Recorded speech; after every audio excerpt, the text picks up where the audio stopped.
Well, Okay. welcome everybody. Thanks for being at the Arch Network bi-monthly seminar. I think this is our last one for 25, 26. Is that right, Jamila? I'm assuming because it's the end of May. Mm-hmm. We have not yet scheduled next year's yet, but we will do them next year. So, for folks who've attended all of them this year, first one in between, let us know if you have things, people you want to hear from, topics you want to hear about, and those can be content topics, professional development topics, like we've had a huge mix of like how to do this thing versus learn about this topic. We've had lots of cool people. So let us know, and we hope that we'll see many of you as we move forward with the seminar series next year too, after a summer break. I will go ahead and introduce our first set of speakers. We're going to have two great presentations today, as we often do.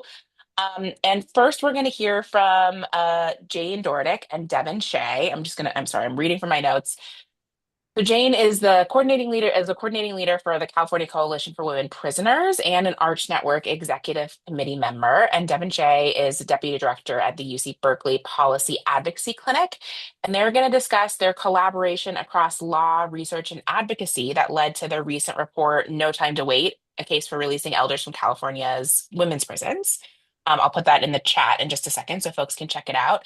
But today they're going to really share key findings, both like from the experience of putting together the report. We sort of shared ahead of time that so many folks in this room like are really familiar with like the fact that there's a lot of things that are bad about incarcerating people into older adulthood, all the challenges that come with it, the expenses that come with it, the pressing need to think of alternatives to this. And we really wanted to hear about how this report came to be and the experience sort of working inside and outside of prison, across disciplines, between academia and community partners. So we're really excited to hear from them. So Jane and Devin, take it away. Thank you so much, Jen, and I will go ahead and start, if that's okay with you, Devin. Yeah, I was Um, just going to ask if it's okay if we share a slideshow as we go. Yes, of course. If you Okay, don't great. have permission, tell It looks like I please. do. So Jane, go Great. ahead and get started and I'll start the slide. we'll pass it back and forth. That's great. Okay, well, so my name is Jane Dorotik. I spent 20 years behind bars on a wrongful conviction, and thanks to the amazing work of Paula Mitchell and team with the Los Angeles Innocence Project, I'm now an exoneree. I work with the California Coalition of Women Prisoners as a coordinating committee leader. I work with the University of California Sentencing Project as a co-principal investigator, and I also work as a policy advisor with the Los Angeles Innocence Project and a couple of other things. I entered prison in my 50s. I was released from prison in my 70s, so I know firsthand the challenges of elderly incarceration. Now, I spend the majority of my time advocating for the women I left behind after I was exonerated. Women like a friend who had such severe dementia that she frequently couldn't find her way back to her own cell, or another woman who struggled to balance her oxygen tank on her walker as she attempted to perform her state-assigned job of sweeping and mopping floors. And yet another woman, a 94-year-old woman, who's forced to attend school, working toward a high school diploma that she will never use. That's our prison system. As you probably know, there's no such thing as retirement in prison. Everyone is mandated to work unless they have been designated as medically disabled. Not that most elderly want to do nothing in prison. They just want some kind of consideration on the type of job or the hours of job that they're handed out or any assignment that they're given. We've done multiple surveys inside, and the majority want to continue to work, doing something meaningful and productive with their time. So, who is the California Coalition of Women Prisoners? That's who we collaborated with the Berkeley Policy and Advocacy Clinic to create this report, No Time to Wait. The California Coalition for Women Prisoners is a statewide organization of people inside and outside prison walls that monitors and challenges abusive conditions inside California prisons designated for women and advocates for the release of incarcerated people through legal advocacy, through campaign organizing, through policy advocacy, grassroots media production, and mutual aid efforts. CCWP sees the struggle for racial and gender justice as central to dismantling the prison industrial complex and prioritizes the leadership of the people, the families, and communities most impacted in building this movement. We began visualizing our bold initiative to close California's women's prisons in 2023. The beginning was a report I collaborated on with the report was entitled From Crisis to Care, Ending the Health Harms of Women's Prisons. And I collaborated with Christine Mitchell, Human Impact Partners, now known as Health in Partnership. Christine and myself presented this report at the American Public Health Association in Washington last November, and it was very well received. By last November, through our partnership with Berkeley and Policy and Advocacy Clinic, we had already created the fact sheet on elders at risk in California prisons, and so handed that out, and that was also very well received. It's been such a wait a minute. It's been such a great experience working with Devan and Maya at Berkeley Policy and Advocacy Clinic. We've learned so much from each other. It also feels very prestigious to work with Berkeley Law Clinic. And we at CCWP believe that our collaboration on this report, No Time to Wait, can give us increased credibility on utilizing this report with elders, with the Penal Code Revision Committee, and with other opportunities for sharing.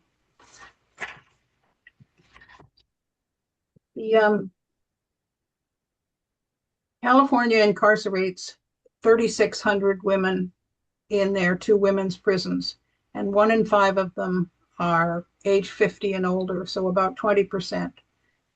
That means 740 elders in women's prisons.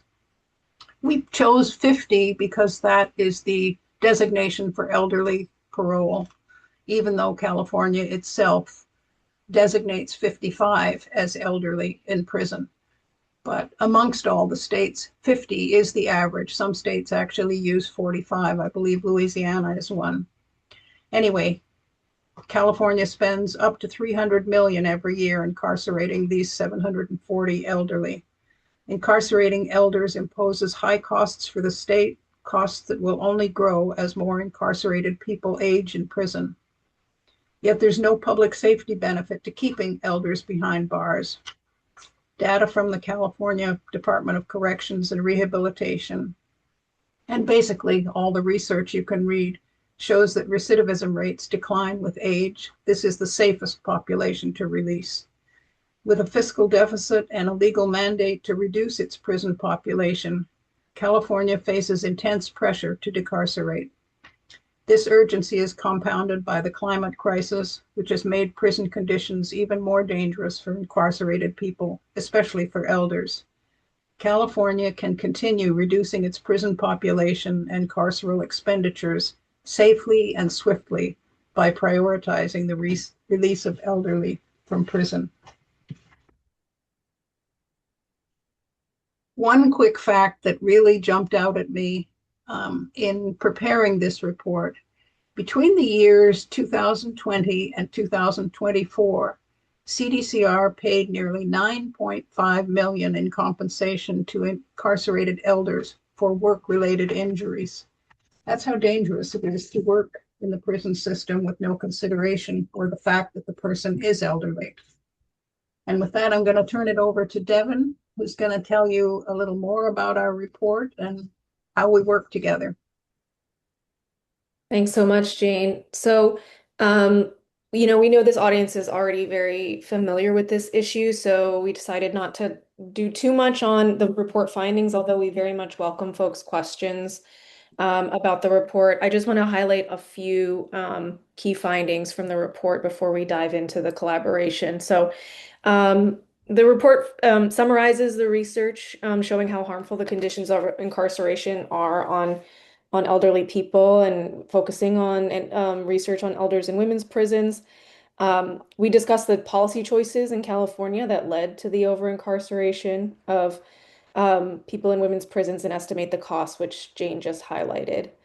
And then we talk about the existing mechanisms in California for elder release. We particularly focus on the elderly parole program, and kind of try to understand why it has not released more elders, since it was established in 2014. So some of those key findings, sentence-based exclusions mean that many people are not eligible for release through elderly parole in the first place. Just 12 people have been released annually on average from California's women's prisons through elderly parole. This represents just 2% of the elderly population in the two women's prisons. Um, Elders are also overwhelmingly denied elderly parole when they are considered. So fewer than a third of elders considered for elderly parole were granted release. And this rate is about the same as other forms of parole, despite the fact that the elderly parole law requires the board to consider age and other mitigating factors. Um, a key barrier to release is the substantial discretion that our Board of Parole hearings is given. Um, I'm showing here some data on the relationship between the comprehensive risk assessments. This is a risk assessment given to every parole candidate and the parole grant rates for elderly parole. So um, these risk assessments seem to play an outsized role in these decisions. They're for medium or high risk assessment, it's an 81 to 98% denial rate. But one thing we found particularly interesting is even with a low risk assessment, the denial rates are still around 50%. So we discuss these and other factors in full detail in the report. And again, if people have thoughts or questions about the report, we very much welcome those. And thank you, Jen, for sharing the link in the chat. So just moving quickly to the collaboration, I'll share a quick timeline of how we started our collaboration. So the Policy Advocacy Clinic at Berkeley Law School represents community organizations in realizing their policy goals. We focus particularly on reducing the harmful impacts of the criminal legal system, and we provide our clients with technical assistance on anything from policy and legal research to drafting legislation.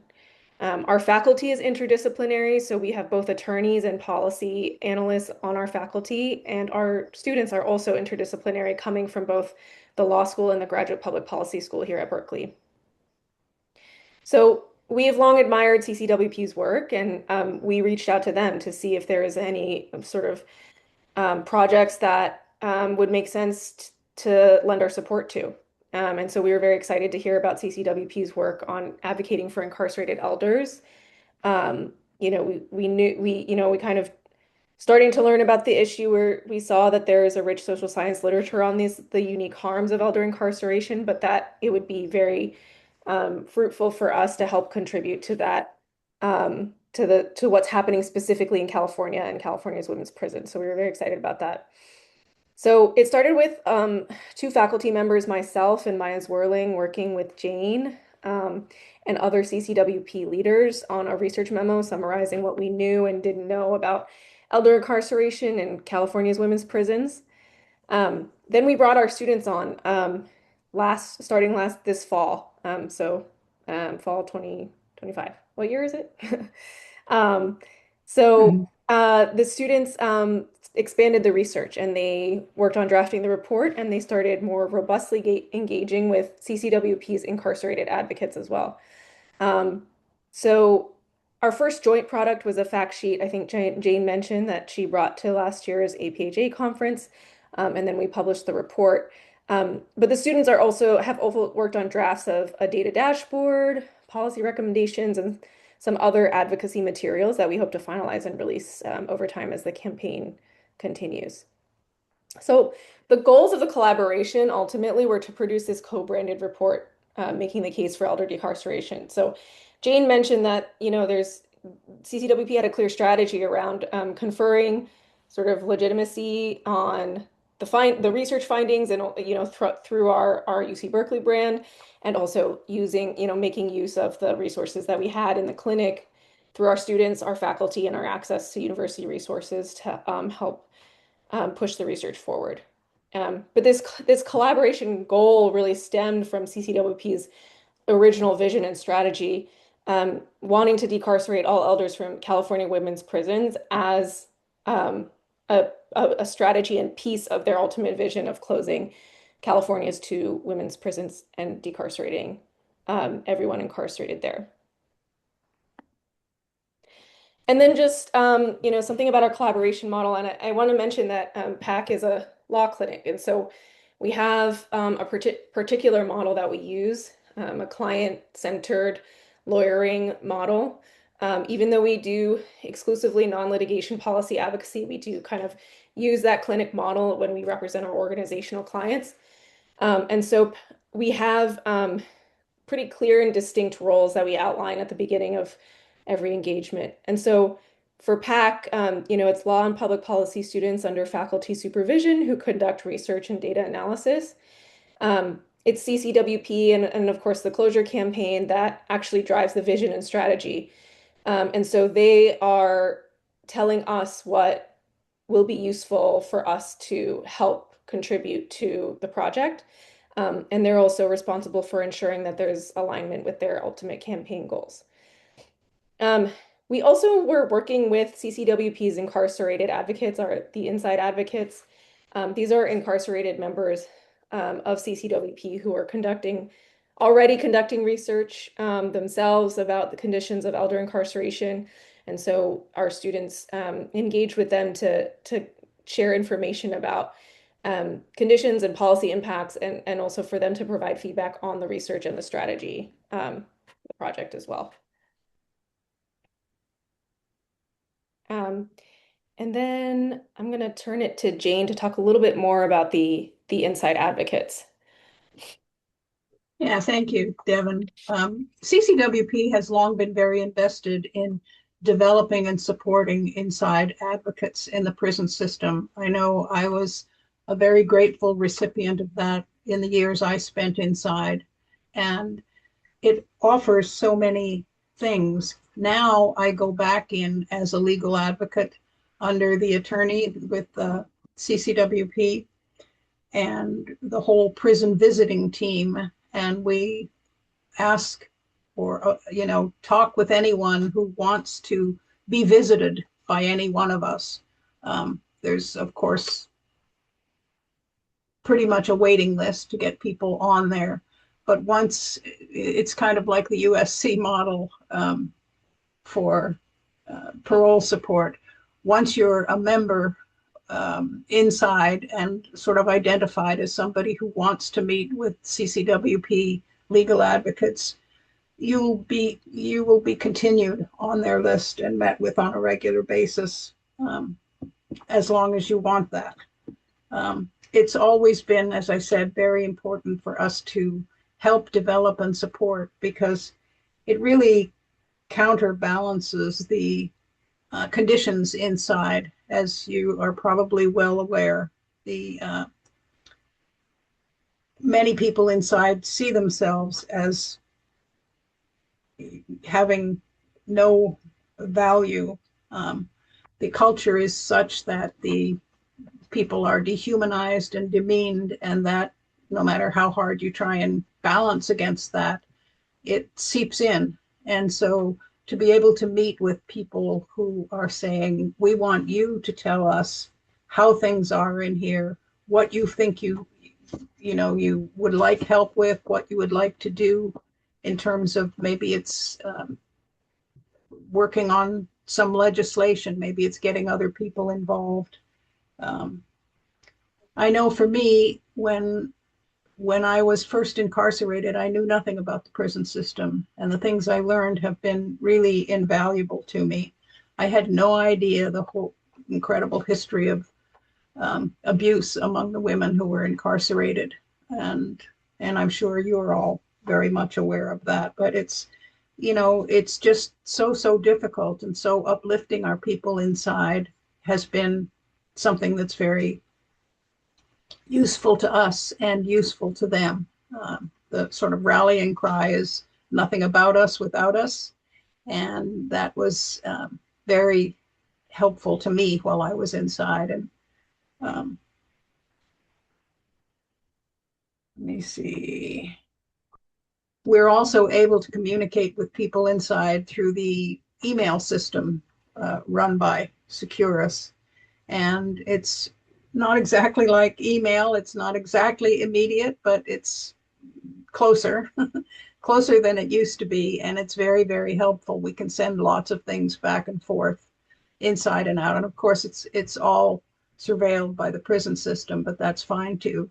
Um, it gives people an opportunity inside to bounce ideas off of us, to figure out what they might want some help with, or what they would be interested in telling us about conditions inside. And it's also been very effective at, as you probably know, often CDCR and the administration in a particular prison will say, well, here's our policy and here's what we do, because here it is on paper. But in practice, it doesn't really translate that way. And so when we're able to collect information about conditions inside and give a lot of specifics, we're very often able to make some changes, not necessarily policy changes. That's a very slow process with CDCR. But if someone is being harassed or neglected medically, we can have a big impact with that. And that, again, has been very helpful with the women inside. And I'm going to turn it back to Devan now on lessons that we've learned, the impact with the students overall. Thanks so much, Jane. So, yeah, again, I think there was enormous value in doing this project for our students and our faculty to learn advocacy strategy from a community-led abolitionist organization and from the folks who are currently incarcerated. Um, our clinic has a goal of creating a pipeline of lawyers and policy professionals who are committed to public interest work and who understand how to collaborate with directly impacted communities in their work, and to hopefully use their careers to pursue justice and liberation for all. So, I think, and our students really gave us this feedback that this is one of the most valuable clinic experiences they had this academic year. I just wanted to share a couple opportunities and challenges that we reflected on. I think there are probably more, and we'd be happy to, talk more or answer questions about any of these. But on the opportunity side, of course, the educational value of the student and inside advocate collaboration. The value goes both ways. Jane talked about how valuable it is for those who were inside, and I think on the student side, it was. Folks really learned a lot. Our clinic model, I described it a little bit earlier, I think allows for these clear roles and allows for the clear leadership of the advocates of CCWP rather than the academics or the researchers. This may be unique to a clinic model, but I'd imagine that folks who are engaged in PAR, other sort of participatory models of research, could find similar benefits. Would love to hear and learn more from folks who are engaged in that work. We can also marshal university resources to benefit the community-driven campaigns. So whether that's access to ourselves and our students as folks who can do a lot of the work that many community organizations do not have capacity to do, whether it's our ability to more quickly access subject area experts to help us with research questions. I think accessing data is an interesting piece of this, which can be very, very challenging. We typically use the Public Records Act to access data for various reasons, kind of how we're set up in the kind of research we do. But I think researchers who are able to conduct longer term studies and enter into data sharing agreements are able to potentially access much richer data and find out more useful learnings that can benefit the community. Some challenges is university bureaucracy. I think many of you are familiar with butting up against. It's just not always matched for the pace of advocacy. This is a challenge across all of our projects, and it was a challenge at points in this project, probably will be forever. For those of you at public universities, any restrictions on lobbying can also restrict your activity when you're participating in an advocacy campaign, and that just requires us to be careful and thoughtful about how we communicate what we're doing with lawmakers. Um, I will say that though, again, our model really facilitates this well because, we already expect that CCWP is the lead on that communication piece, and they're the ones who bring the important relationships with lawmakers and other decision makers, and that we want to support to maintain those relationships. And so that also helped. The logistics of outside-inside communication can be difficult and slow.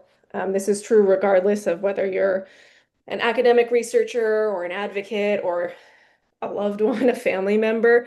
But in our case, we needed additional coordination to ensure that our two faculty and our four students were able to engage, through the messaging system on Securus, like Jane mentioned, but also making sure we could give folks an opportunity to call us and talk to us.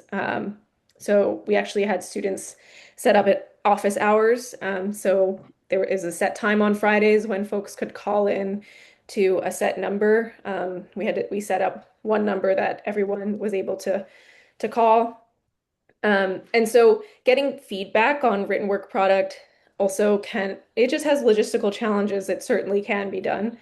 But it's a little slower than it might otherwise be. So when we wanted to make sure folks could read the full report and give us their thoughts, we had to mail them in and make an account for the delays in processing that mail that would come. And then make sure that we had set up clear time and avenues for folks to then share their feedback. So those are some of the key lessons. And I think Jane and I will both kind of go over the next steps for the collaboration. I can briefly summarize that, we're aiming to produce additional advocacy tools. I think I mentioned a data dashboard, fact sheets, policy memos. We want to engage key decision makers and allies with our findings. That's legislators and the Penal Code Revision Committee and other key decision makers, but also making sure that we're on the agenda for the public health community, the elderly advocacy community, and others that could become allies. We're working on developing more specific policy recommendations on what can be done to facilitate further release of elders from California's women's prisons. And to that and making sure we're elevating this specific population, the elders that are in women's prisons, within prison reform and prison closure conversations. So, as people navigate, budget season and are advocating for reducing the scale and scope of the prison system in California, making sure that elders in the women's prisons are part of that conversation. And something we of course want to make sure that we ask this audience is your thoughts on who else we should engage in terms of making sure that our report findings are seen there. But let me pause to see, Jane, if you'd like to add anything to that. Yeah, definitely. It's a work in progress as we go forward. It's always been stunning to me how little legislators often know about not just conditions inside, but how someone can end up with an LWOP sentence when they weren't even physically present at wherever the crime occurred. Because of all of the special circumstances that our penal codes allow. It's very easy for someone to, again, as I've said, not be present and be given an LWOP sentence. And yet most legislators think, well, if you're given an LWOP sentence, life without the possibility of parole, that's just one step down from the death penalty. And otherwise you would be given a term life sentence. So this must be the worst of the worst. And it's definitely not. I know so many women inside who have an LWOP sentence. Their history of domestic violence and abuse was not allowed in at their trial because, many years ago, it just wasn't. So we still have those are the ones that are still aging in prison, and those are the ones that need to be released. So such a high percentage of people serving LWOP sentences um, are, no prior criminal history, first time offenders, youthful youth. Sorry, I'm choking on something here.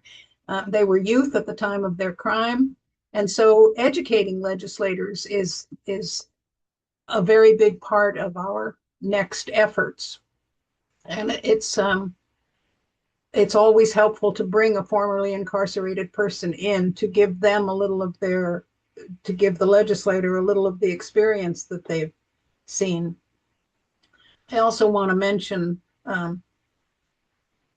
we didn't talk an awful lot about the environmental crisis and climate change and heat prostration, but last year a young woman under the age of 50 died up at CCWF of heat prostration, totally preventable.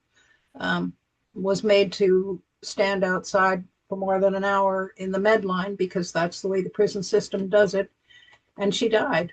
And this is going to continue to happen. I know when I was inside, there were many women across the hall from me who just sitting in their bed would start to suffer from heat prostration and be taken out to the hospital for 3 or 4 days with two guards around the clock and get stabilized and be brought back. And, because the prison system had a policy in some of the units, well, you can only take one shower a day. You can't go have two showers. And so people overheat, and especially the elderly are much more vulnerable. Um, we also lost two women recently inside, both of whom I knew well, and both of their deaths were preventable. One died taking her own life through circumstances that the prison system created for her. She ended up with a write-up, which meant she was going to lose her job, lose her housing, lose her single cell status, all of those things. Um, so that those things are what is so pressing and makes it so urgent, and what sort of generated the title for this project, No Time to Wait. We really can't continue allowing this to go on. Um, and I see in the chat here, peer caregivers. Yes, we do. We did have a process, a program within CIW and a similar one at CCWF to assist elderly, mainly just offering companionship. Because very often, what the prison system will do, if someone is deteriorating, and they will move them to a different unit where they're not allowed any kind of visitation and isolate them, and it just makes all of the problems worse. So by creating a peer counselor, peer support system, they could get visitation, and they could also, if they were terminal, could have a vigil at the end of life rather than dying alone and pretty much unnoticed. Um, so yes, we very much want to hear from you any ideas you might have about how to further this report and how to allow it to have the impact. Again, we're hopeful that the Penal Code Revision Committee, we're working to get on their schedule toward the end of this year to do a presentation to them about this report and why it's urgent and why this is the safest population to release. And their sort of official stamp of approval would go a long way. So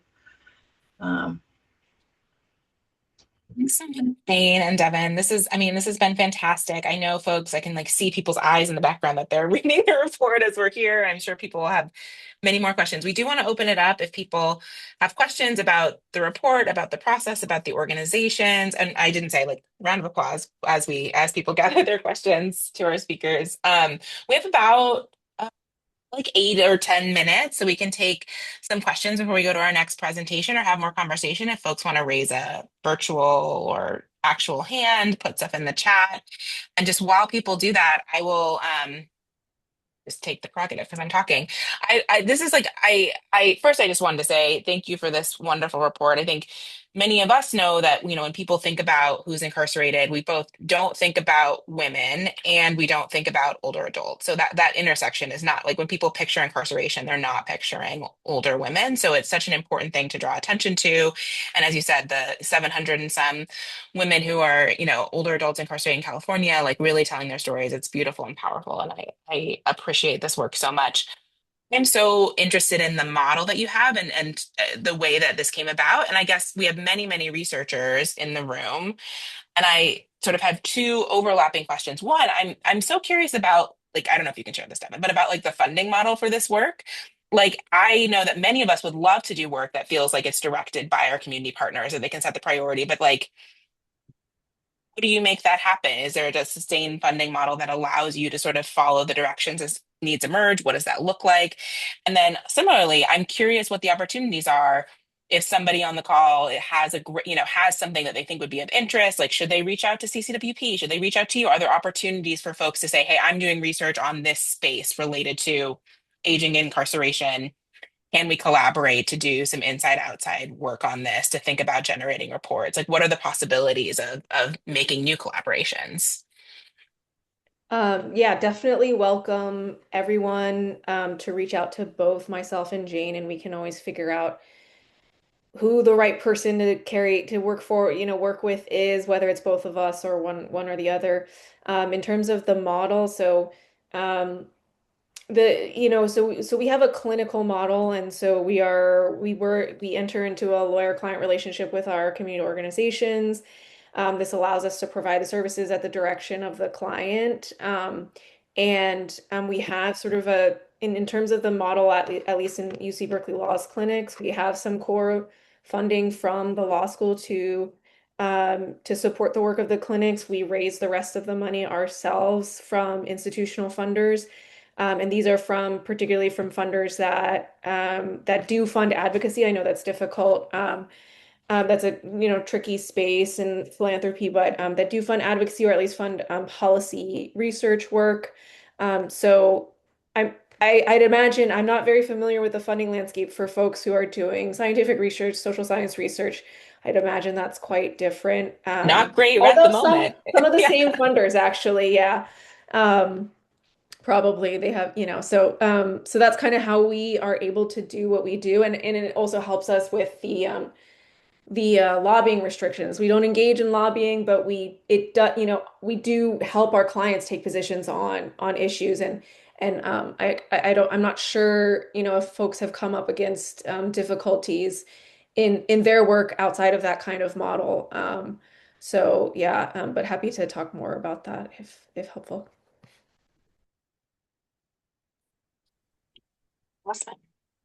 I'm just noting, I'll just drop, there's a couple of comments in the chat. Bree had some specific recommendations for talking with the Sentencing Commission. I don't know if you want to say more about that, Bree, but I can just note I was that. just going to say, I mean, you've already thought about all these things, but I know that the Sentencing Commission is really very interested in the enhanced sentences and the stacked sentences. And I think, like, as you're presenting your work, like, really reinforcing the, like, what the impact of those, it was just very compelling what Jane just said about LWOP and just not only the financial cost of keeping them, but then the cost of like the board of parole not understanding that the LWOP, like the board of parole members still do not understand that the LWOP is not just like a death sentence by another name, like that wasn't the intention and that's not the cause. Like that's not that the stack sentences are what's causing that and the enhanced sentences are what's causing that, not necessarily the violence or severity of the crime. And I just think that if the Sentencing Commission could help a little bit with that and understand your findings around that and the impact of those stacked and enhanced sentences on women and elderly women in particular, would be very helpful for them because they are still making a lot of their decisions and recommendations based on the male framework. And then the other thing I was just wondering about this, like this whole SDMF process that the California Parole Board uses. I know you talked about in your report. But I just wonder if the Sentencing Commission do they have any purview over the parole board and the parole board's decision-making process, or is that outside of the sentencing? I don't understand who the parole board like reports to, or if they just Right. like right? Or if they're just like the lone wolf. But if the Sentencing Commission has any oversight or like teeth over the parole board, it would be nice to kind of work on that SDMF framework, which is so incredibly problematic and weird. Yeah, yeah. Thank you for that, Bree. And yes, it really is all about education. You know, so often the sentencing, the not sentencing, the commissioners will say to an elderly who's perhaps been denied parole 5 or 6 times, well, you need to gain more insight. Well, how are they going to gain more insight when the cognitive decline with aging just continues? It's just so unrealistic. And so and then I can see commissioners also feeling, if again, I know a particular woman who was denied 13 times, and finally, when a legislator sat in at the parole hearing to educate herself, the legislator, about elderly parole, bingo, the woman was found suitable. And so, it's the whole commission needs more oversight in terms of the rationale for denial. Um, right now, we're struggling an awful lot with women inside who are attempting resentencing. There's been some fairly decent laws about attempt a resentence. If you can have the gun enhancement, a 25-year enhancement with gun laws removed, if you can make a case. And yet, we surveyed all of the women at CIW who'd attempted resentencing, and it's a 70% denial rate, oftentimes with no rationale, no reason, just no, I don't have the authority. As a judge, I cannot resentence you. Yes, you can. The law's changed. And so there's so many things like that we need to do more education around. Yeah. Yeah, I think discretion, the amount of discretion that some of these decision makers have is a difficult, is a major challenge. And, figuring out what needs to change in order for there to be more um, oversight, or even just following what the law already is, and requires them to do, is something that we want to start to think through. And I really really appreciate your suggestions, that we'll definitely be thinking a lot about. I was just going to point to Nicole's comment in the chat. Nicole, I don't know if you want to say anything about what's going on in Massachusetts. That's similar. Yeah, I think it's a very similar push of like this. I really love you presenting this and thinking about the power of legal medical partnerships and how to leverage that, and thinking about like the legal lawyer ability to get into the prison is so much easier than for the medical folks to get in and do this work. And so the BC Civil Rights Clinic similarly went into the women's prison here to do a report on the experience of women that came out earlier this year. And I know that there are community orgs who are working on specifically with the goal of closure of the women's prison, and have been trying to push the report and how do you popularize it and get it out there. And I know some of what has been done is like just reaching out to legislators who are sympathetic, because like you were saying, like that one legislator that goes there and sees what's going on is then able to leverage their power. But it as well as community leverage. So also thinking about the community as partners in this work. Because I find, a lot of them also are surprised to find out what's going on behind the walls too. So really, yeah, just really appreciate that work. I wanted to highlight the synergy and the work that's being done in other places as well. Yeah, thanks so much for sharing that. I had not heard about this, and I'm really looking forward to reading this. And this is really really helpful. Appreciate it. Yeah, it's a great report. Well, thank you so much, Jane and Devin. This was fantastic. I'm sure many folks will be reaching out. I know that you put your emails in the chat. Obviously, people can reach out through us too, if for whatever reason.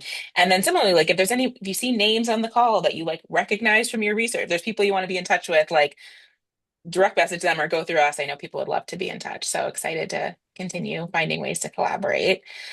And we're going to move to our next speaker. So we're going to go.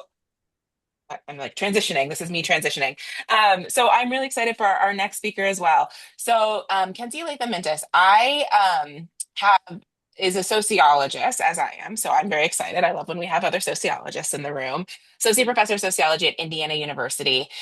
I know many of us know that like getting large amounts of data that have anything to do with incarceration and aging is really hard. Like most large data sets just don't include incarceration. I think that in some ways feels like it goes more so when we're talking about older adults.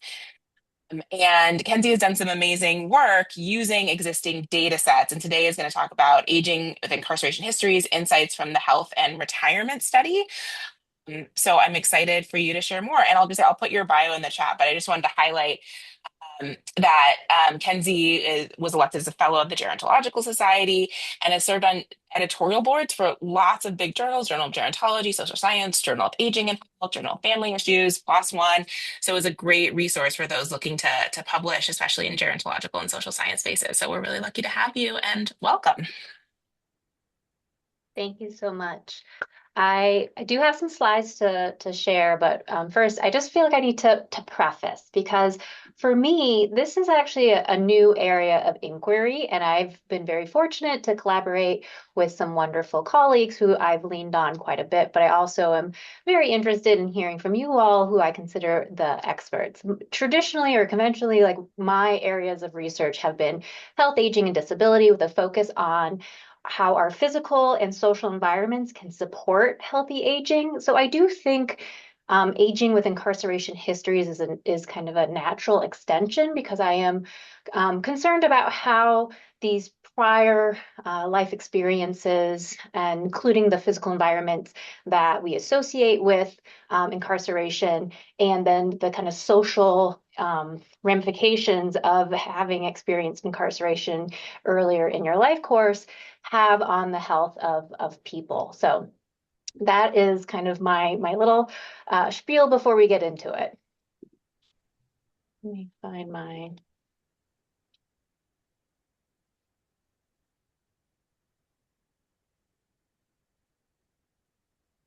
That's my puppy dog. Okay. You see my PowerPoints? Yep, looks perfect. Okay, great. Sorry, I actually haven't presented on Zoom in a really long time, so I'm like dusting off the cobwebs. So I know that you all know this, but I think it's always good to kind of set the scene, right? So we're thinking about incarceration within the United States specifically. We incarcerate more individuals than anyone else worldwide, and that doesn't map onto crime rates. And so we know that we have policies that are very harsh and punitive, which have contributed to mass incarceration in the United States. Now, from a life course perspective, I think this is really meaningful, and it's going to become even more meaningful as we look toward the future. So the baby boom cohort came of age during the start of mass incarceration. So as we're looking towards the future, we're looking toward people who are turning 50, 60, 70 now, right? As we keep marching forward, all of the things that we're talking about, these concerns are going to grow, right? As we have those cohorts where even more substantial folks were kind of swept up by these policies. So we have these harsh policies that have led to both people being incarcerated for longer periods of time. So those who are currently incarcerated, aging while incarcerated. We also have a situation where people are more likely to be incarcerated later in life. And I think the prior presentation really underscores the severity and like urgency around that population. But the population that I'm going to talk about are the older adults who are no longer incarcerated and are aging with incarcerated histories. And what we know from sociological and criminological data especially for the HRS, which is a nationally representative survey, these are probably people who've had their incarceration experiences early in life and were relatively kind of maybe blips in their life course, right? So this is, so when I show you the data and I show you just how the magnitude of the effect, but the fact that it has this long-term implication, to me is meaningful because we're probably getting like the best case scenario, right? We're getting the people who had maybe more brushed against the criminal legal system versus were really truly kind of in it for long periods of time. When we look at estimates from the Health and Retirement Study, approximately 8% of Americans, or 4.6 million over the age of 50, have been incarcerated or are aging with these incarceration histories. Thinking about this through the life course and connecting it to health outcomes, of course, incarceration is a disruptive life event, and it constitutes a key social determinant of health. It's linked to really all health outcomes, right? Premature death, higher rates of infectious and chronic conditions, disability, and we see this very consistently kind of across the board. We also have a wealth of research documenting worse health among those who have been so we have that, you know, that wealth of data where we see these poor health outcomes, but most of this has been limited to midlife or younger populations or kind of case-specific populations. So we've really had a lack of nationally representative data looking at older populations. So we can think about these healthcare health disparities and use the health and retirement study as kind of a very unique source of data. So what I want to do today is just kind of give you the highlights from two fairly recent publications that I did using the health and retirement study, and then give you a sneak peek of a work in progress and kind of what we're thinking about moving forward. So the first one I'm going to tackle is the Aging with Incarceration Histories, which is an intersectional approach looking at health outcomes among older adults. And then a more recent publication looking at social vulnerability post-incarceration. And again, kudos to all of my co-authors and collaborators who I could not do this work without. So the health and retirement study, I mean, for me, this is a bit of a pitch to those of you who are interested in this kind of data and analysis, which, you know, I'm a quantitative sociologist by training, and I am so appreciative of the prior presenters' report because it brings this into real life, right? You know, staring at numbers, crunching numbers, sometimes I feel like we lose a bit of the connection, the humanity behind this. And so I want you to keep in mind, you know, as I'm just giving you the statistics, like all the real people that are behind these numbers. But the health and retirement study is an ongoing biannual panel study. So it's been going on from 1992, every 2 years going forward. Collectively across all the waves, we have over 40,000 respondents. In 1998, it became representative of all non-institutionalized adults 51 and older. And then they've been adding refresher cohorts every 6 years to retain that representativeness, and then also bring in newer cohorts of Americans. And so you can see that in the figure. The main thing that is important for people who are interested in incarceration histories is the psychosocial lifestyle questionnaire. It's informally known as the Leave Behind questionnaire. It kind of depends, like when you started using the HRS. It used to be the Leave Behind questionnaire, and it got kind of a rebranding in about 2008, 2010. But that's distributed to half samples every 4 years, starting in 2006. So already you can see there's some complexity in using some of these measures. The HRS is massive. I've been working with it for over 20 years, and I still learn new things every single time I like dive back into it. But in 2012, we had an unusual living conditions section that was added to the psychosocial leave behind questionnaire or lifestyle questionnaire. And it asked respondents, have you ever been an inmate in a jail, prison, juvenile detention center, or other correctional facility? And so you have a yes, no category there. And then they do have a follow-up question in your entire life. How much time total have you been detained in a jail, prison, juvenile detention center, or other correctional facility? And then they have categorical responses, less than 1 month, up to 5 or more years. These questions do not ask about the timing of incarceration, which I think is a real limitation. But given that we have so little data on older adults and incarceration, this was a kind of a big leap forward for social gerontologists. This was only asked one time of each half sample. So whenever you see the health and retirement study and they're using information about incarceration, they're always pulling from wave 11 and 12, which is 2012 and 2014, and then usually combining them so you have access to a full sample.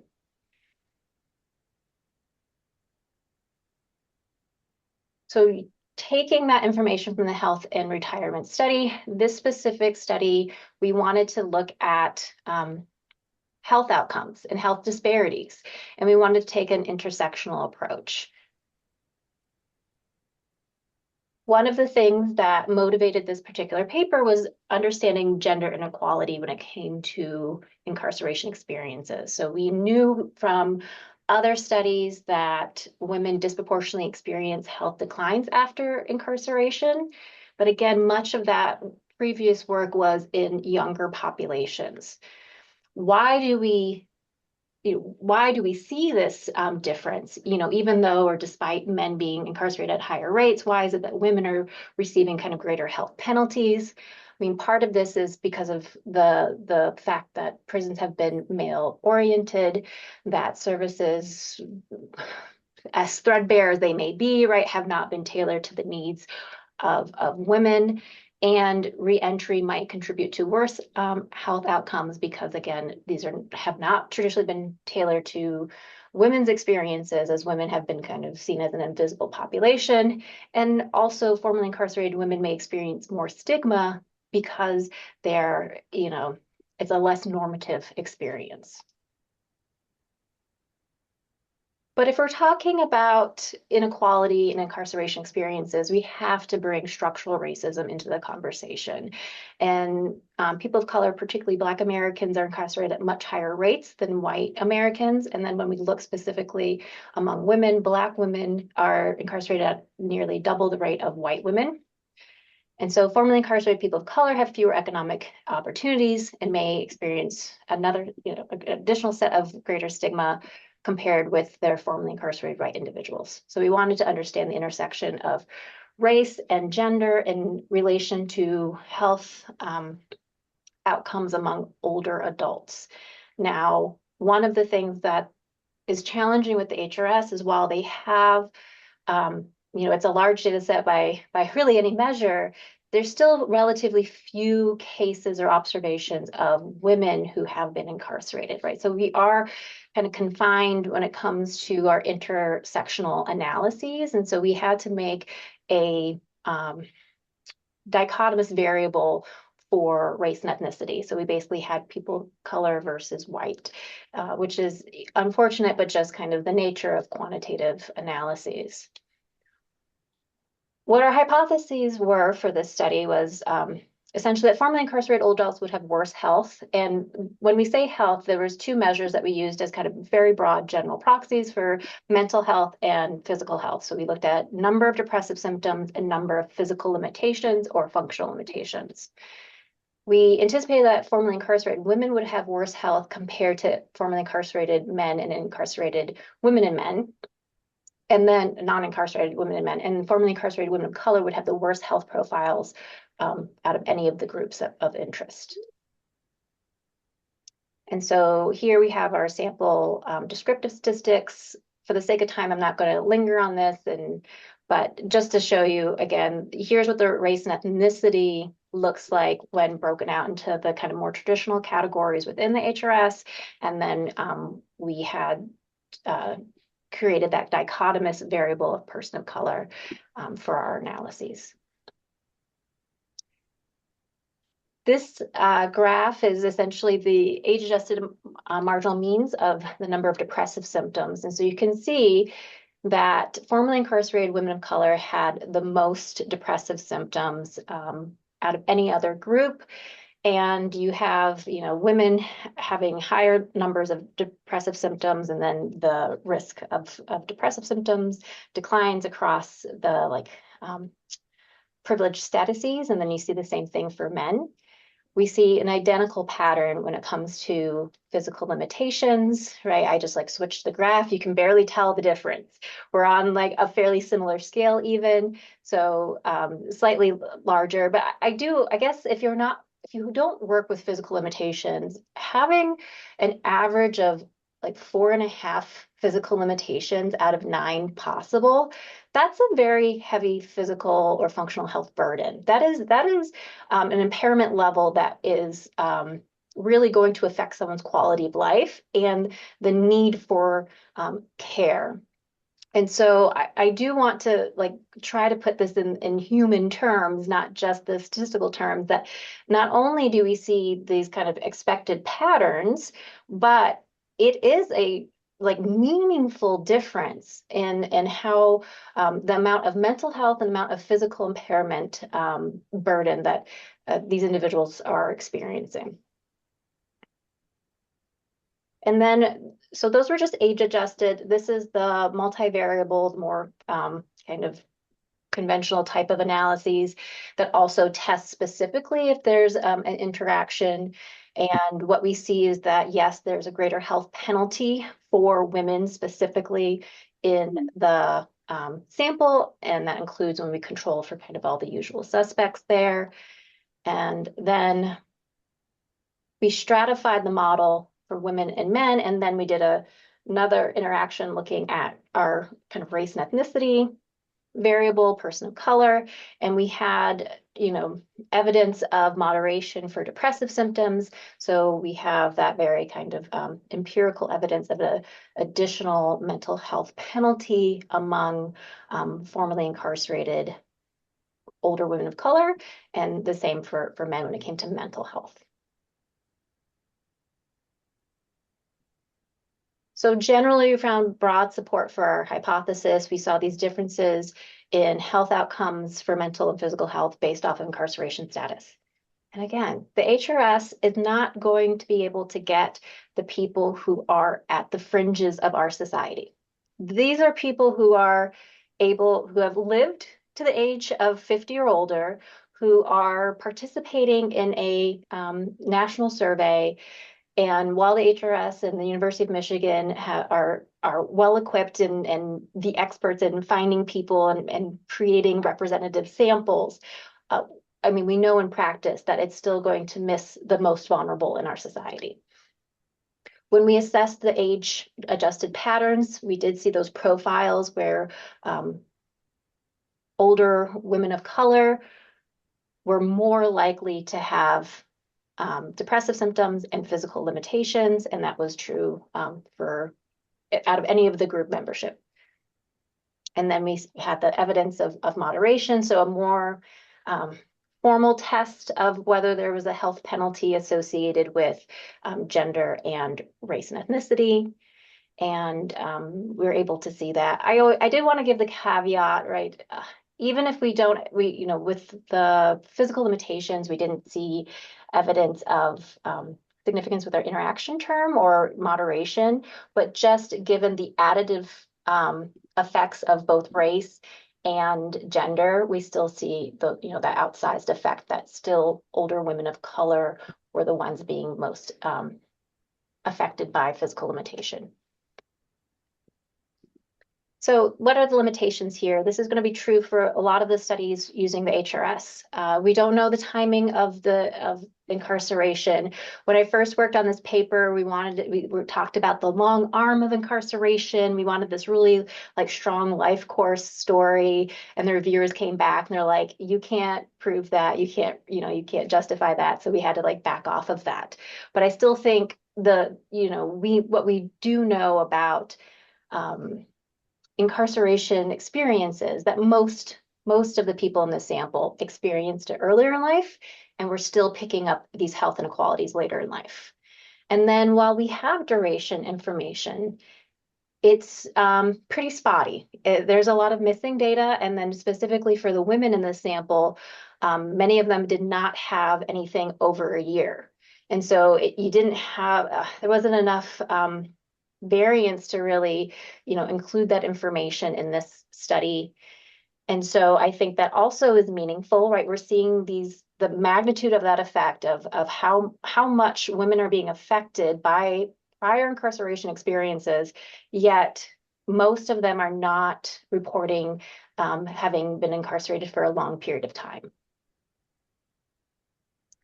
So I'm going to skip over this for the sake of time, but because it's very similar to the implications of the other one, which is basically we need targeted interventions. We need to take this more seriously. We need to think about incarceration experiences and aging with incarceration in a much more focused, centered way.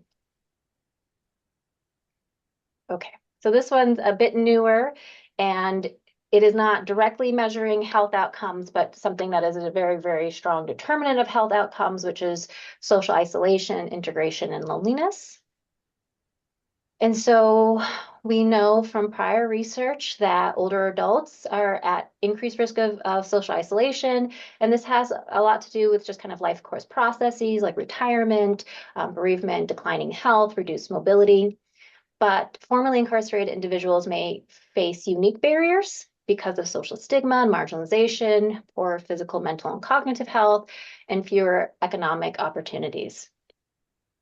And so aging with an incarceration history may exacerbate existing risks for social isolation and loneliness, but we have limited research that's evaluated these differences specifically in older adults. Why? As I already said, we care about social isolation and loneliness because it is associated with poor health. From a life course perspective, we can think about how incarceration is disruptive to social connections, and this could be via strains of existing social ties. So these are people who are in the community, but may have experienced strain with their ties prior to incarceration and post-incarceration, exclusion from social roles like limited employment opportunities and experiences with social stigma. There is some evidence, it's not very robust because the research is just generally limited, but there may be important differences in post-incarceration experiences by race and ethnicity and gender that may also map onto some of this social vulnerability. From the same Leave Behind questionnaire or the psychosocial lifestyle questionnaire, there are measures of social ties. There's questions about close social ties, which are basically yes and no. Do you have this type of social tie? Spouse, children, family, friends. Then there's a follow-up question that asks how many, and that's open-ended. So you could say, I have 7 extended family members or 7 friends that I'm close to. And it very specifically says how many people are you close to when you give this number. And then there's a follow-up for the spouse only, which is rating how close your relationship is versus like the number of social ties you have. And then we also have social integration and loneliness measures. Social participation is a frequency of participation in 7 social activities, social cohesion, tapping into belonging, trust, and friendliness in their area, and then loneliness, the 11-item UCLA loneliness scale. These are just kind of bivariate relationships showing you that pretty much across the board, with the one exception of being unmarried, that those who were formerly incarcerated have fewer social ties and are more likely to have kind of this social isolation. So one of the things we did was basically saying, if you're reporting 0 for no adult children, so you could say I have no close children, or I don't have any adult children. If you're saying 0, we capture that as kind of this most extreme experience where you don't have any social tie in that category. So we kept the continuous scale, and we also created this kind of like, extreme social isolation measure for all of these different variables. So you have an unmarried, unpartnered.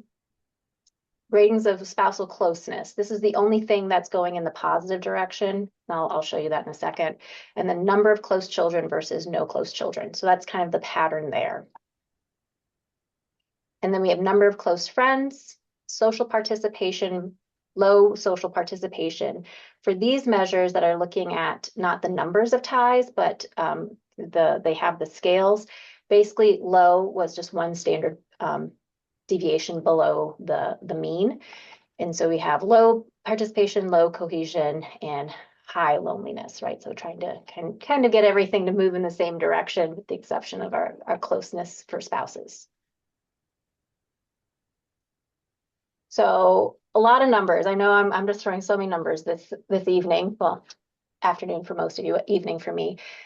Here we see across the board, these are our odds ratio estimates of that kind of extreme version of the measures, which is basically not having that social tie. So in the adjusted models, we see that formerly incarcerated older adults were more likely to be unmarried, to have no close children, to have no close family, to have no close friends, to have low social participation, to have low social cohesion, and have high loneliness.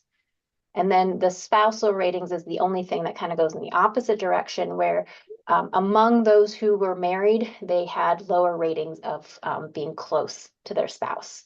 So this is just, I mean, very, very clear evidence that there is this social vulnerability in this group, that formerly incarcerated individuals, older adults, are experiencing less social embeddedness kind of right across the board.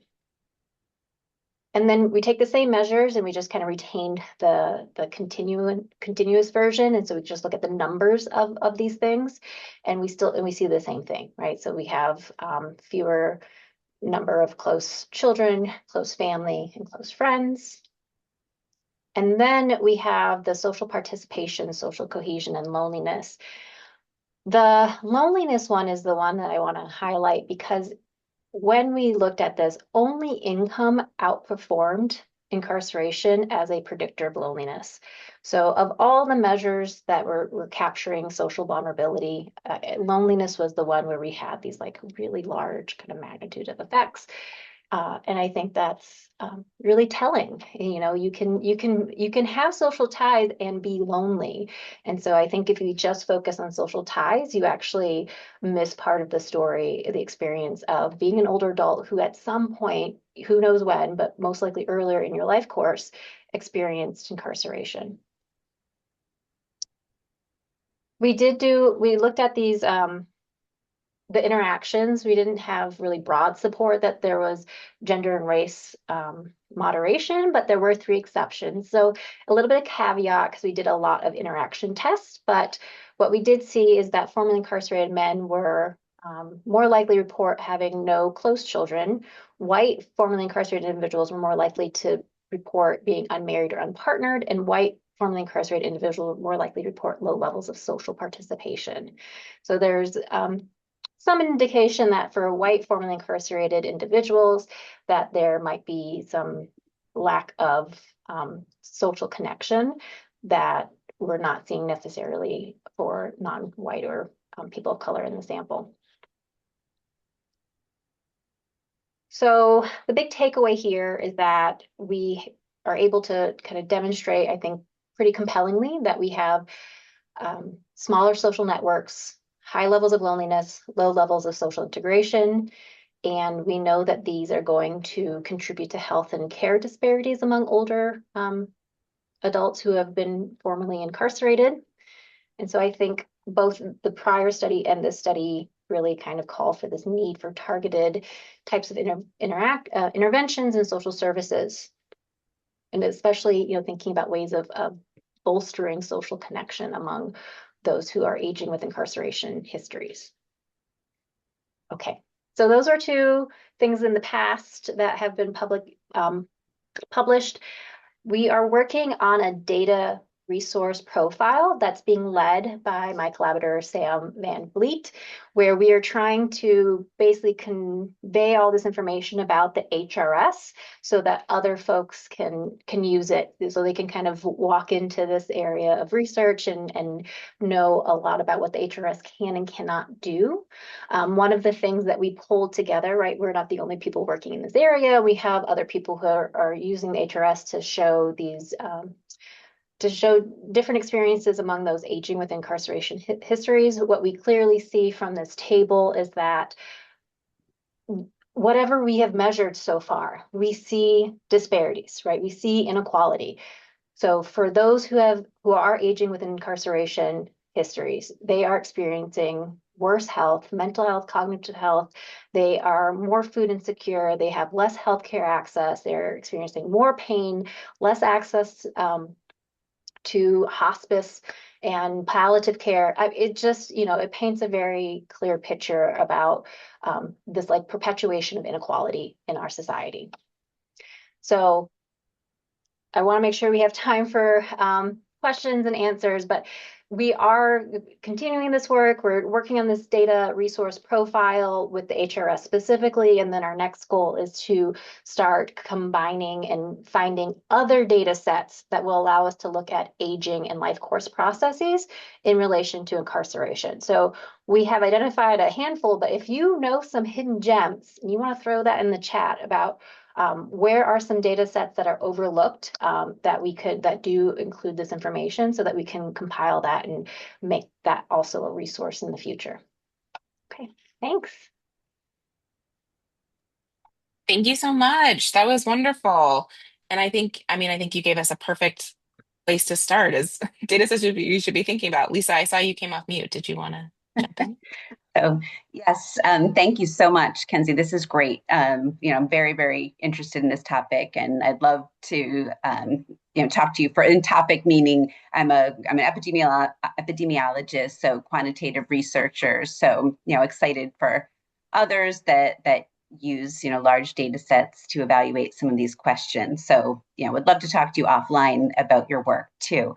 I guess just to jump in about some specific questions. I was curious if you had, you showed us two papers, one, focusing on kind of mental and physical health, and the other on loneliness.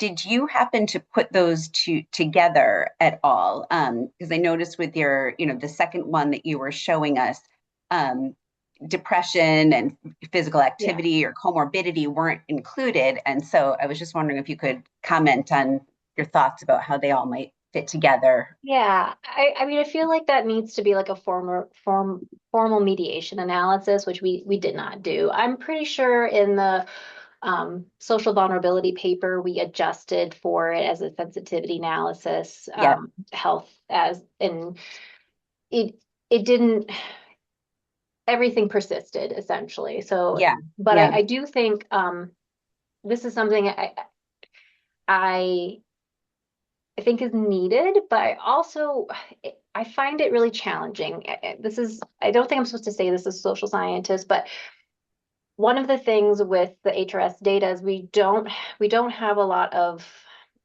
knowledge about what happened prior. I mean, there are like adverse childhood experiences. I mean, we have more than you would for others, but is it selection?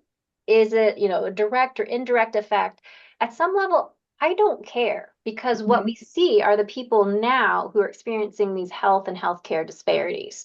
But I do think it is a really interesting, like from an epidemiological perspective, right? Like you want to disentangle this, right? We want to know the pathways, because if we know the pathways, could we potentially disrupt the pathways for future cohorts? I just don't know if the HRS is the data set that allows us to do that. But Ad Health, PSID, I mean, some of these other more prospective studies might be able to allow us to do that more formal mediation analyses with the correct like temporal ordering. So I guess the short answer is no, we didn't really look at it. I mean, it was in our mind, but I just felt like we can't do it with justice, like with confidence. And so I feel like that is something that needs to continue to be explored to see how these things are, like fit together across the life Yeah, course. thank you. I'll let others ask some questions. Maria, I saw you come off mute. Well, I was going to say, so I'm the reason why those questions are in HRS. And we worked really hard to get questions about timing and temporality. We went from 6 questions to 3 questions to 2. So, but what I just thought it would be interesting to talk a little bit about the process for getting those questions into HRS, and because I do think that we have an opportunity to make a change. So just very briefly, like in 2009, we first approached Ken Langa and the research team at HRS, and they were sort of like, well, we don't really think that HRS, that we don't see any reason that like this would be an issue for older adults. So then we published an article that I just put in the chat, basically looking at all of the publicly accessible health data sets, and looked at what could be used for at that time. And so this is in 2011 to look at health and incarceration, um, and found the same as you, like Cardia had some, Vax had some, Ad Health, but really the only good questions were in Ad Health. And then we went back to Ken Lang and his team with this published with this publication, and basically said like HRS needs to be on the forefront of this. You need to get these questions in. And we, at the time, I was just looking at all of our old emails and like our recommended questions, but we basically recommended that they do a mix between the ad health questions and the vax questions. Anyway, they ended up doing like what you see there, which is what they ended up putting in. So we were like, well, something's better than nothing. They were talking about where to do it, whether it should be in a leave behind. They decided on this leave behind, so half the population, over 2 different waves. But the interesting thing, and I'm just like looking at the emails while you're talking, like, what is the history of this whole thing? He said at the end of that conversation, like, if there are a lot of articles that are written with this variable, then we would definitely be interested in like revisiting this later.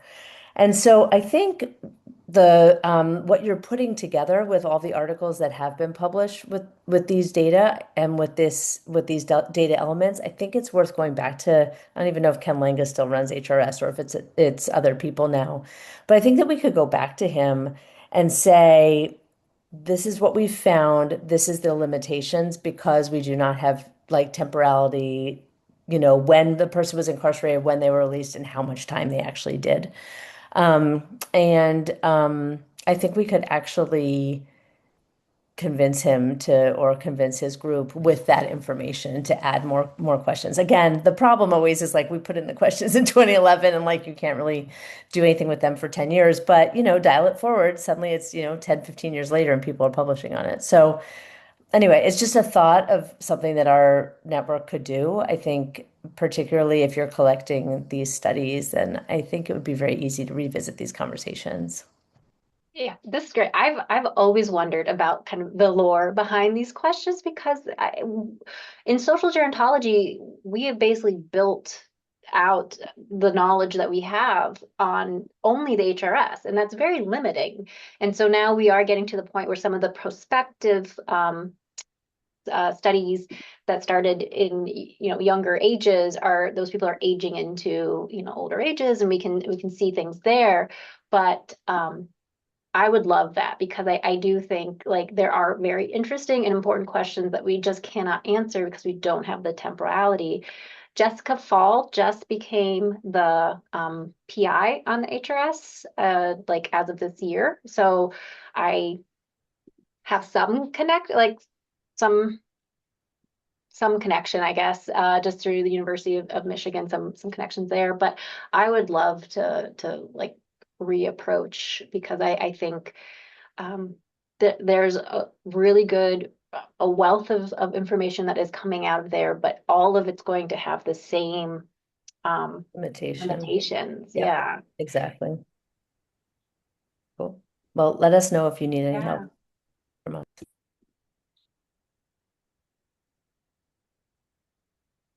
Other questions or thoughts? This is so exciting. Like in our network, we've been talking a lot about measurements and like, what are the ways to really understand the health of this population. So I'm excited about these potential ideas for keeping and Yeah. moving this forward. Well, and I mean, I I still think like what the fact that we're seeing such like consistent relationships when we are getting the healthiest and the wealthiest of those who have been formerly incarcerated, right? These are the people who had the most advantages so that they would end up in the HRS. I I think, it complements, it helps us, to like explain why this is important to other audiences. But, I do also think that the qualitative data, the participatory research that like tells the stories and like brings the human condition back, front and center is necessary. And so I hope, my little piece with my colleagues, which is just kind of like saying like, I mean, this is huge. Like these are huge differences in our like quantitative world. And now like map that on and connect that to the actual like human like lived experience. I feel like that can move the needle, hopefully, in like policy decisions and resources and all that. I hope so. Kristen, did you come off mute? When Victoria came off mute for the people? No, Real quick, Victoria did though. I just Yeah. have a question about the HRS. Did you say it does not include people who are in nursing homes or are people in institutional settings? It's a bit of a complicated question. So at the time in 1998, and then other refresher cohorts, essentially, it was representative of U.S. adults in the contiguous United States that were not institutionalized. So that's the original sampling frame. It has been adjusted over time. They have followed people who have moved to nursing homes or long-term care, and I think I'd have to like look in the actual like documentation. I think the sampling frame now includes people who are institutionalized from um, the get-go. But originally, and so if you're dealing with like the original HRS cohort or the earlier cohorts, they're not going to be representative of people who are institutionalized.